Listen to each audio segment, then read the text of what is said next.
ఈవీ9 national news కు స్వాగతం. ముందుగా హెడ్లైన్స్. ఆ నగరంలో జీవీఎస్ వ్యాప్తి 73కు చేరిన కేసులు. అలా చేస్తే ₹1 ఇవ్వం. రేషన్ కార్డులపై బండి సంజయ్ సంచలన వ్యాఖ్యలు. జగన్తో విభేదాలు లేవు, వ్యక్తిగత కారణాలతోనే రాజీనామా. విజయసాయిరెడ్డి. మా సంస్థలో తనిఖీలు, ఐటీ అధికారులే ఆశ్చర్యపోయారు. దిల్రాజ్.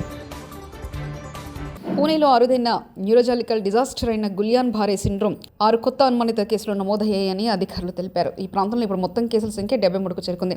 వీరిలో 14 మంది వెంటిలేటర్ సపోర్ట్తో ఉన్నారు. జీవీఎస్ కేసులు క్రమంగా పెరుగుతుండటంతో అప్రమత్తమైన ఆరోగ్య శాఖ పరిస్థితులు మొదలుపెట్టింది. ఈ వారం ప్రారంభంలో 24 మంది అనుమానిత కేసులను ప్రాథమికంగా కనుగొన్న తర్వాత దానికోసం ర్యాపిడ్ రెస్పాన్స్ టీమ్ ఆర్టీని ఏర్పాటు చేసింది. ఇందిరమ్మ ఇల్లు, రేషన్ కార్డులపై కేంద్ర మంత్రి బండి సంజయ్ సంచలన వ్యాఖ్యలు చేశారు. ఇందిరమ్మ పేరు పెడితే కేంద్ర ప్రభుత్వం ఒక్క ఇల్లు కూడా ఇవ్వదని ఆయన స్పష్టం చేశారు.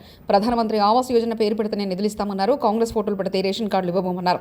తామే ముద్రించి ప్రజలకు రేషన్ కార్డులు ఇస్తామని ప్రెస్ మీట్లో పేర్కొన్నారు సంజయ్. ఈ సందర్భంగా ముఖ్యమంత్రి రేవంత్ రెడ్డితో పాటు మాజీ సీఎం కేసీఆర్ మీద ఆయన విమర్శలు గుప్పించారు. సంస్థ అనేక విషయాల్లో సమాజంకు ఉపయోగపడే కార్యక్రమాలు వాళ్ళు చేస్తున్నారు. ఇలా ఆ సంస్థ ద్వారా తెలంగాణ రాష్ట్రానికి ఆదాయం వస్తున్నది. ఇటువంటి సంస్థల మీద దాడులు చేస్తే, ఇటువంటి సంస్థలను ఇబ్బంది పెట్టే ప్రయత్నం చేస్తే, ఆ సంస్థలు ఏం చేస్తున్నాయి, తెలంగాణ ఇష్టపడి వేరే రాష్ట్రాల్లో వ్యాపారం చేస్తే ఇలా ఆదాయం ఎవరికి నష్టమవుతుంది? తెలంగాణ రాష్ట్రానికి ఆదాయం నష్టం జరుగుతుంది. ఇవాళ గ్రీన్ కోర్స్ సంస్థ నుంచి కాంగ్రెస్ పార్టీకి పైసలు ముట్టలేదా చెప్పాలా? రేవంత్ రెడ్డి గారిని సవాల్ చేస్తున్నా. గ్రీన్ కోర్స్ సంస్థ నుంచి కాంగ్రెస్ పార్టీకి పైసలు ముట్టినాయా ముట్టలేదా? ఇంతవరకు ఒక్క పైసా ముట్టలేని చెప్పి నువ్వు ప్రమాణం చేయి. కాంగ్రెస్ పార్టీ సవాల్ సిద్ధమా? గ్రీన్ కోర్స్ సంస్థ నుంచి కాంగ్రెస్ పార్టీకి చందా రూపేణ ఫండింగ్ ఏదో రకంగా పైసలు ముట్టాయా ముట్టలేదా? పైసలు తీసుకుని బరాబరే. అరే కామన్ ఎవరు తీసుకుంటారు? భారతీయ జనతా పార్టీ తీసుకుంటారు, టీఆర్ఎస్ తీసుకుంటారు, కాంగ్రెస్ వాళ్ళు పార్టీని నడపాలంటే వాళ్ళ వీళ్ళ సహకారంతో ఎత్తి చేస్తాయి. పార్టీ ఎవరు జేబులో కూడా పైసలు పెట్టారు, కానీ పైసలు తీసుకుంటారు. మళ్ళీ అదే సంస్థని ఇబ్బంది పెట్టే ప్రయత్నం చేస్తారు. ఇలా ఈ ఫార్ములా అట్లయిపోయింది. డ్రగ్స్ కేసు ఇట్లయిపోయింది. ఇలా ఏమైంది? ఇలా మన దావోస్ నేనేమో రేషన్ కార్డులు ఇవ్వమంటే రేషన్ కార్డుల మీద ముఖ్యమంత్రి గారు ఫోటో పెడతారు, కాంగ్రెస్ పార్టీ ఇంద్రమ్మ ఫోటో పెడతారు. ఎవరు జాగిరి ఇచ్చేది? నరేంద్ర మోడీ గారు. ఫోటోలు మాత్రం వీళ్ళు పెట్టుకుంటారు. రేషన్ కార్డుల మీద నరేంద్ర మోడీ గారి ఫోటో లేకుంటే మీకు రేషన్ కూడా రాసి పెట్టుకోరు. పేదలకు డైరెక్ట్ ఇస్తాం, ఎట్టియాలో ప్లాన్ చేస్తాం. మేము పేదలకు అన్యాయం చేయం. మేము ఇల్లు ఇచ్చే విషయంలో పేదలకు అన్యాయం చేయం. ఎట్లా పేదలకు డైరెక్ట్ ఇల్లు ఇవ్వాలో దాని విషయంలో ఆలోచిస్తే మీ ప్రభుత్వం బర్బాద్ అయితే విషయాన్ని గుర్తుంచుకోవాలి. దాదాపు 16 ఏళ్ల తర్వాత తమ ఇళ్లు, కార్యాలయాలపై ఐటీ దాడులు జరిగాయని ప్రముఖ నిర్మాత దిల్రాజ్ అన్నారు. గడిచిన 4 రోజులు తన నివాసం, కార్యాలయంలో జరిగిన ఐటీ సోదాలను ఉద్దేశించి ఆయన ప్రెస్ మీట్ నిర్వహించారు. ఈ 4 రోజుల నుంచి ఈ విషయంపై ఆసక్తి కనబరుస్తున్నారు. తెలిసి తెలియని విషయాల్లో దీన్ని బాగా హైలైట్ చేస్తున్నారు. వ్యాపార రంగంలో ఉన్న వారిపై ఇలాంటి దాడులు సాధారణం. ఈ దాడుల్లో మా ఇల్లు, కార్యాలయంలో ఇంత డబ్బు దొరికింది, ఏవేవో డాక్యుమెంట్స్ దొరికాయంటూ కొన్ని ఛానల్స్ వార్తలు హైలైట్ చేశాయి. మా దగ్గర అలాంటిది ఏమీ జరగలేదు. మా వద్ద ఎలాంటి అనధికార డాక్యుమెంట్స్, డబ్బును అధికారులు గుర్తించలేదంటూ దిల్రాజ్ తెలిపారు. నా దగ్గర ఒక 5 lakhs, మా శిరీష్ గారి దగ్గర ఒక 4.5 lakhs, అలాగే మా డాటర్ ఇంట్లో 6 lakhs, ఆఫీస్లో 2.5 lakhs, మొత్తం బిలో 20 lakhs. మా అందరి దగ్గర కలిపి బిలో 20 lakhs ఉంది. అలా ప్రతి ఒక్కటి ఇట్లా వాళ్ళు ఇన్కమ్ ట్యాక్స్ ఏమేమి చూశారనేది ఇలా వాళ్ళది అయిన తర్వాత పంచనామా చేసిస్తారు. మళ్లీ మాట మార్చిన పొంగులేటి అర్హులైన వారికి ఇందిరమ్మ ఇండ్లు, రేషన్ కార్డులు ఎప్పుడు ఇవ్వాలనేది ఫిబ్రవరి మొదటి వారంలో చెప్తాం. రేపే అందరికి ఇవ్వాలని అనుకున్నాం, కానీ కొత్తగా చాలా మంది అప్లికేషన్ పెట్టుకున్నారు కాబట్టి ఇవ్వలేకపోతున్నామంటూ మంత్రి పొంగులేటి శ్రీనివాసరెడ్డి అన్నారు. మిగతావి మొత్తము రేపే చేయాలనుకున్నాం. ఈ కొత్త అప్లికేషన్లన్నీ క్రోడీకరించడానికి టైం పడుతున్న కారణంగా ఫిబ్రవరి మొదటి వారంలో ఈ షెడ్యూల్ మొత్తం తప్పకుండా రాష్ట్ర ప్రజలందరికీ ఎప్పుడు, ఎక్కడ, ఎలా చేయబోతున్నామో అనౌన్స్ కూడా ఫిబ్రవరి మొదటి వారంలో తెలపడం జరుగుద్ది. అర్హులైన పేదవాళ్ళు ఎవరు కూడా అభద్రతకు లోనవ్వాల్సిన అవసరం లేదు. రేవంత్ రెడ్డి సీఎం అయ్యాక తెలంగాణ రాష్ట్రం లంచాల అడ్డంగా మారింది. తెలంగాణలో కొందరు పోలీసులు లంచాలు తీసుకోవడం అలవాటుగా మార్చుకున్నారు. పోలీసుల చామరలో కూడా సీసీ కెమెరాలు పెట్టాలి. కరీంనగర్ జమ్మికుంట సీఐ రవికుమార్ ఒక బాధితుడి నుంచి 3 లక్షల లంచం తీసుకున్నారు. గతంలో Shahnaz Ganj police station CI Babu Chauhan ఓ వ్యక్తి కేసు నుండి తప్పించడానికి లంచం అడిగారు. లంచాలు అడిగే పోలీసులకు ఉద్యోగాల నుండి టర్మినేట్ చేయాలంటూ బీజేపీ ఎమ్మెల్యే రాజాసింగ్ వ్యాఖ్యానించారు. కొత్త గవర్నమెంట్ వచ్చిన తర్వాత, కాంగ్రెస్ గవర్నమెంట్ వచ్చిన తర్వాత లంచాలు దందా పెరిగింది.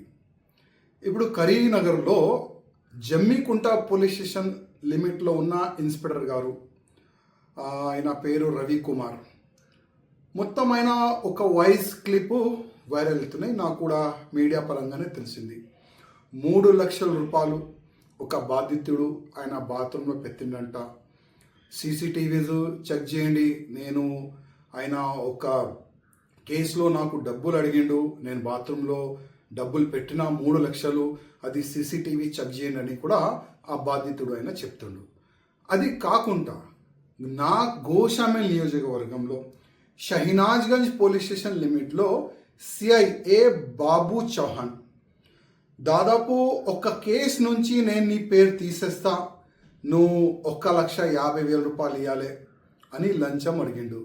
50,000 రూపాయలకి ఆయన ఫిక్స్ అయింది.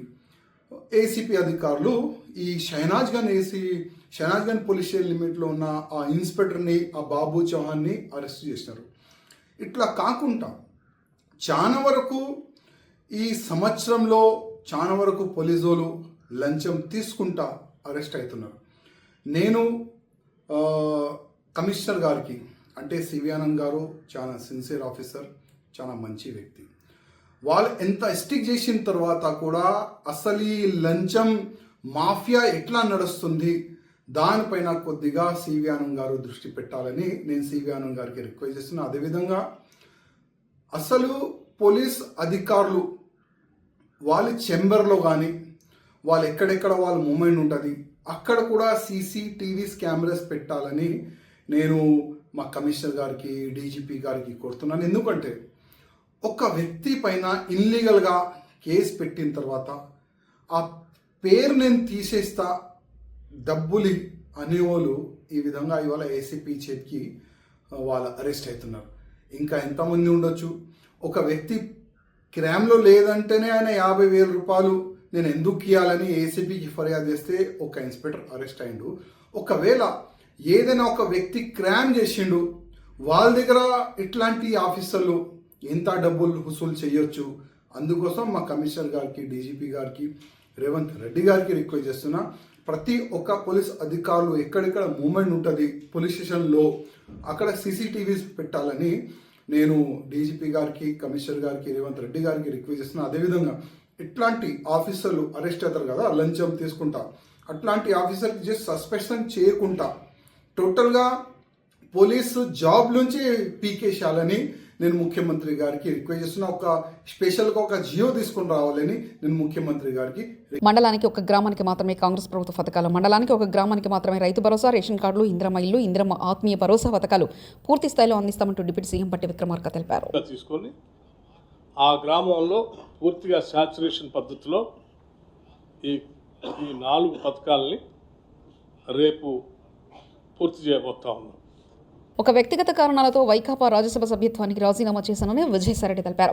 రాజ్యసభ చైర్మన్ జగదీప్ ధన్కడ్కు రాజీనామా లేఖ సమర్పించారని, దాన్ని ఆయన ఆమోదించారని చెప్పారు. ఢిల్లీలో నిర్వహించిన మీడియా సమావేశంలో విజయసాయిరెడ్డి మాట్లాడారు.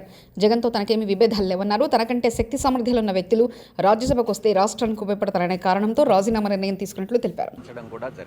రాజీనామా మాత్రమే కాదు, రాజకీయాల నుంచి కూడా తప్పుకోవాలన్నటువంటి నిర్ణయాన్ని తీసుకోవడం జరిగింది. వైఎస్ఆర్ కాంగ్రెస్ పార్టీ 2019 ఎన్నికల్లో 151 స్థానాలు సాధించుకున్నది. 2024 ఎన్నికల్లో 40% ఓటింగ్ సాధించుకున్నది. జగన్మోహన్ రెడ్డి గారు అత్యంత ప్రజాదరణ కలిగినటువంటి నాయకులు. నాలాంటి వాళ్ళు 1000 మంది పార్టీని వీడినా కూడా ఆయనకున్న ప్రజాదరణ తగ్గదు అన్నటువంటిది నా ఉద్దేశం. రాజకీయాల నుంచి తప్పుకోవాలని నేను నిర్ణయించుకున్న తర్వాత జగన్మోహన్ రెడ్డి గారు లండన్లో ఉన్నారు. ఆయనతో నేను ఫోన్లో మాట్లాడి అన్నీ చాలా వివరంగా వివరించడం జరిగింది. అన్నీ వివరించిన తర్వాతనే నేను ఈ రాజీనామా పత్రాన్ని అధ్యక్షుల వారికి సమర్పించడం జరిగింది. రాజకీయాల నుంచి తప్పుకున్న తర్వాత ఇక ప్రాథమిక సభ్యత్వం అన్నటువంటిది ఎలా ఉంటుంది? మీరు కూడా బీజేపీలోకి వెళ్తారనేటువంటి ప్రచారం కూడా జరుగుతుంది. నా సుదీర్ఘ రాజకీయ జీవితంలో నేను ఏ రోజు అబద్ధాలు చెప్పలేదు. హిందూ ధర్మాన్ని నమ్మినటువంటి వ్యక్తిగా నేను అబద్ధాలు చెప్తాను అని చెప్పను. అలా చెప్పుతాను అని ఎవరైనా నమ్మినట్లయితే అది మీ యొక్క విజ్ఞతకే వదిలేస్తున్నాను. రాజారెడ్డి గారి దగ్గర నుంచి, రాజశేఖర్ రెడ్డి గారి నుంచి ఈరోజు జగన్మోహన్ రెడ్డి గారి వరకు 3 తరాలుగా ఆ కుటుంబంతో సన్నిహిత సంబంధాలు ఉన్నటువంటి వ్యక్తిగా నేను ఒక్కటే చెప్తా ఉన్నాను. ఈ జీవిత కాలంలో ఏ రోజు కూడా ఆ కుటుంబంతో విభేదాలు అన్నటువంటివి రావు, ఇంతవరకు లేవు, భవిష్యత్తులో కూడా వచ్చేటటువంటి అవకాశం లేదు. 2011వ సంవత్సరం ఆగస్టు 10వ తారీఖున ఎఫ్ఐఆర్ ఫైల్ చేయడం జరిగింది. అప్పట్లో నన్ను అప్రూవర్గా మారమని ఎంత బలవంత పెట్టినా కూడా ఆ కుటుంబానికి సన్నిహిత సంబంధాలు కలిగినటువంటి వ్యక్తిగా నేను అప్రూవర్ కావడానికి నిరాకరించాను. ఆ రోజు పరిస్థితే ఈ రోజు కూడా.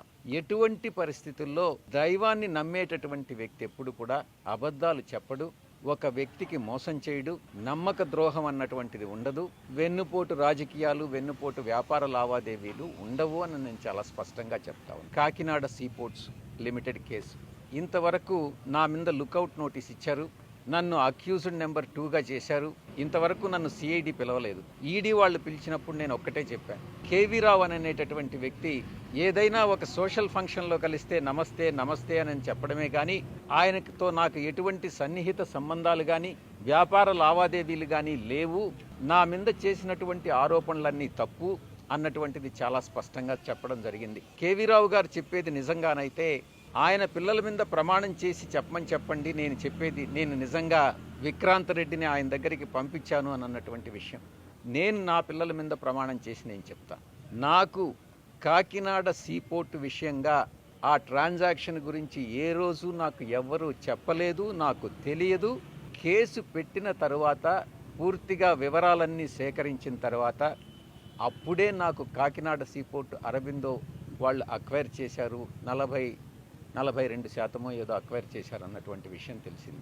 ఎక్కడైనా కనపడితే ఎలా ఉన్నావు విక్రాంత్ అంటే ఎలా ఉన్నావు అన్నటువంటిదే కానీ విక్రాంత్ రెడ్డికి నాకన్నా ఎక్కువ పరిచయాలు ఉండేటటువంటి వ్యక్తి. నేను అతన్ని కేవీ రావుకి ఇంట్రడ్యూస్ చేయాల్సినటువంటి అవసరం లేదు. మొట్టమొదటిగా ఎవరైనా ఏదైనా ఉద్యోగం కోసమో ఎవరైనా వస్తే ఏదైనా ఇండస్ట్రియలిస్ట్కి ఫోన్ చేసి చెప్పమంటే చెప్తానే కానీ నాకు ఏ వ్యాపారాలు లేవు. నేను పూర్తిగా 24 గంటలు 360. నటీనటులుగా ఎదగాలనుకునే యువత పరిశీలనా శక్తిని పెంచుకోవాలని ప్రముఖ హాస్యనటుల బ్రహ్మానందం సూచించారు. లేది ఉన్నట్లు భ్రమింపచేయడమే నటన అని అభివర్ణించిన ఆయన తనకు తెలియకుండానే నటన, అందులోని వైవిధ్యాన్ని తెలుసుకున్నట్లు తెలిపారు. నటుడు ఉత్తేజ్ నిర్వహిస్తున్న మయూకా టాకీస్ శిక్షణా కేంద్రంలో 25వ బ్యాచ్ ప్రారంభోత్సవానికి ఆయన ముఖ్య అతిథిగా హాజరై మాట్లాడారు. కొత్తగా సినీ పరిశ్రమలోకి రావాలని ఆకాంక్షిస్తున్న యువతకు దిశానిర్దేశం చేశారు. 25వ సంవత్సరం, 25వ తేదీ, 25వ బ్యాచ్ ఇట్లాగా. సో వీళ్ళు నటన గురించి, నటన యొక్క వైదుష్యం గురించి, నటనలో ఉన్న ఇవన్నీ నాకు తెలియదని ఎందుకంటున్నారంటే తెలియకుండానే అది వచ్చేసి సపోజ్ నాకు తాగుబోతు యాక్టింగ్ రాదు, యాక్టింగ్ వచ్చు, తాగడం రాదు. There is the difference. That is only the. అది మనం చెప్పుకోవాలంటే, మనం తెలుసుకోవాలనేటువంటి విషయం ఏంటంటే మనకి లేనిది ఉన్నట్టు అది భ్రమింపజేయడమే కదా నటన. అది అది కూడా మనమే చేసింటే ఒక హత్య చేసేవాడు క్యారెక్టర్ వేసామంటే నలుగురు చేసి వస్తాం సార్, తర్వాత చూసుకుందాం, ఇక్కడ న్యాచురల్గా ఉంటుంది అంటానికి వీల్లేదు. కాబట్టి నటుడికి కావలసినటువంటి ముఖ్యమైనటువంటి, నాకు తెలిసిన as far as my little knowledge goes, actor కానీ యాక్ట్రెస్ కానీ కావాల్సింది ఏంటంటే